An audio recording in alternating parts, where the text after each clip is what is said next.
Hello everybody, and thank you for sharing your time with me. I'm sending this message through various different channels to reach my dear Russian friends and the Russian soldiers serving in Ukraine.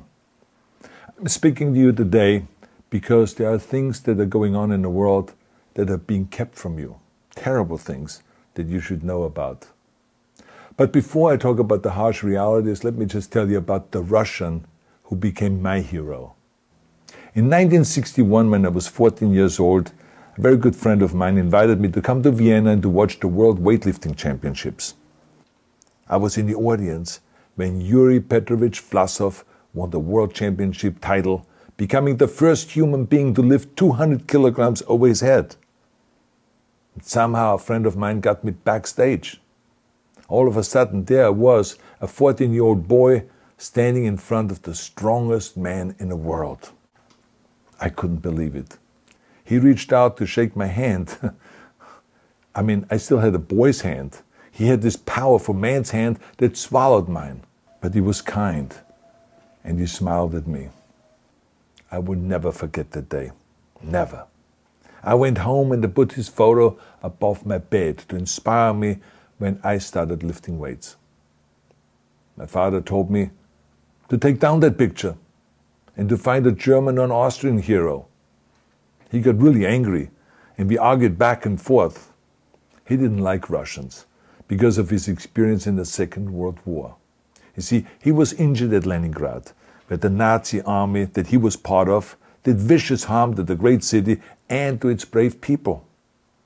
But I did not take the photograph down, no, because it didn't matter to me what flag Yuri Vlasov carried. My connections to Russia didn't stop there, by the way. Oh, it actually deepened when I traveled there with bodybuilding and for my movies and met all my Russian fans. And on one of those trips, I remember, I met Yuri Vlasov once again. It was in Moscow during the filming of Red Heat, which was the first American movie allowed to film in Red Square. Now, he and I spent the whole day together. He was so thoughtful, so kind, and so smart, and, of course, very giving. He gave me this beautiful blue coffee cup. And ever since then, I've been drinking my coffee out of every morning. Now, the reason why I'm telling you all of those things is that ever since I was 14 years old, I've had nothing but affections and respect for the people of Russia. The strength and the heart of the Russian people have always inspired me. And that is why I hope that you will let me tell you the truth about the war in Ukraine and what is happening there. No one likes to hear something critical of the government, I understand that. But as a longtime friend of the Russian people, I hope that you will hear what I have to say. And may I remind you that I speak with the same heartfelt concern as I spoke to the American people when there was an attempted insurrection on January 6th last year, when a wild crowd was storming the US Capitol, trying to overthrow our government. You see, there are moments like this that are so wrong, and then we have to speak up. And it's exactly the same with your government.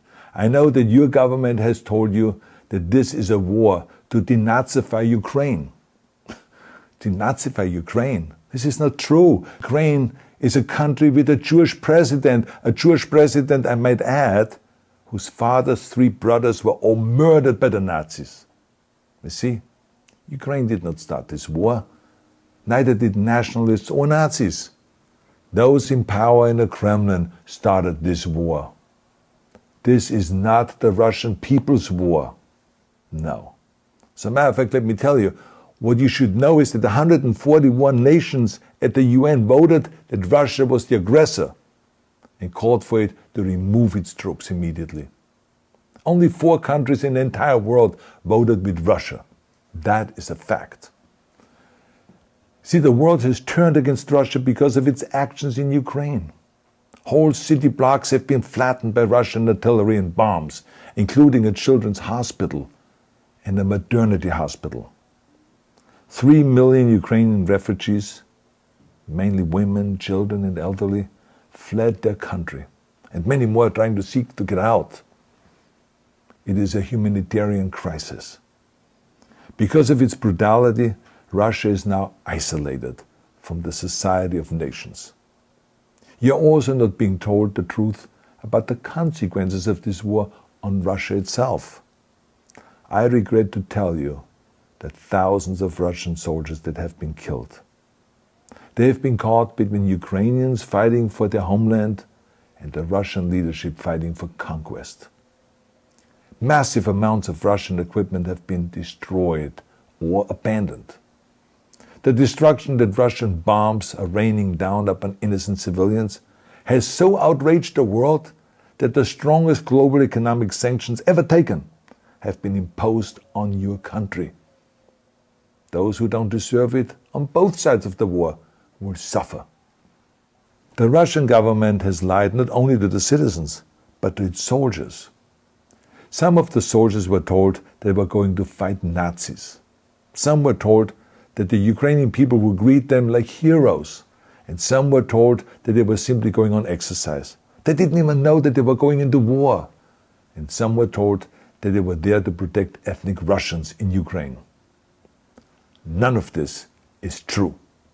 The fact is that Russian soldiers have faced fierce resistance from the Ukrainians who want to protect their families and their country.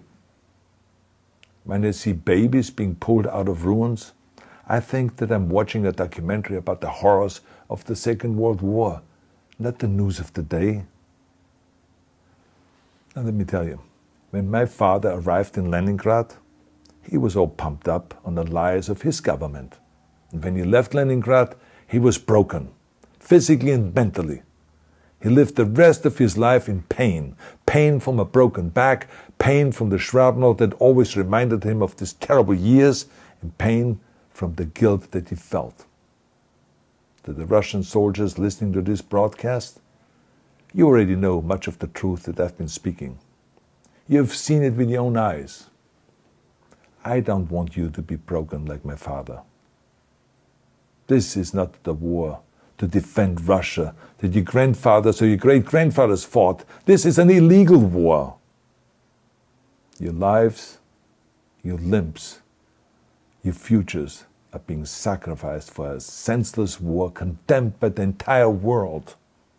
Now, to those in power in the Kremlin, let me just ask you, why would you sacrifice those young men for your own ambitions?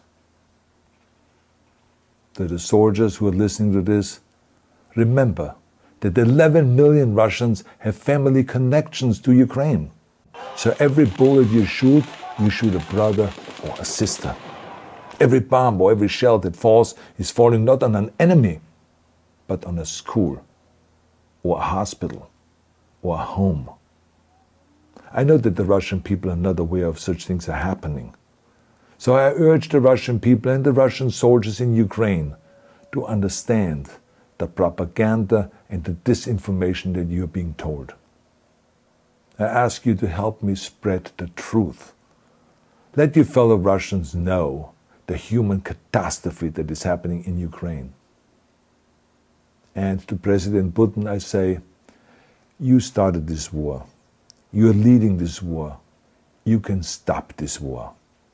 Now, let me close with a message to all of the Russians who have been protesting on the streets against the invasion of Ukraine. The world has seen your bravery. We know that you have suffered the consequences of your courage. You have been arrested, you have been jailed, and you have been beaten. You are my new heroes. You have the strength of Yuri Petrovich Vlasov. You have the true heart of Russia. My dear Russian friends, may God bless you all.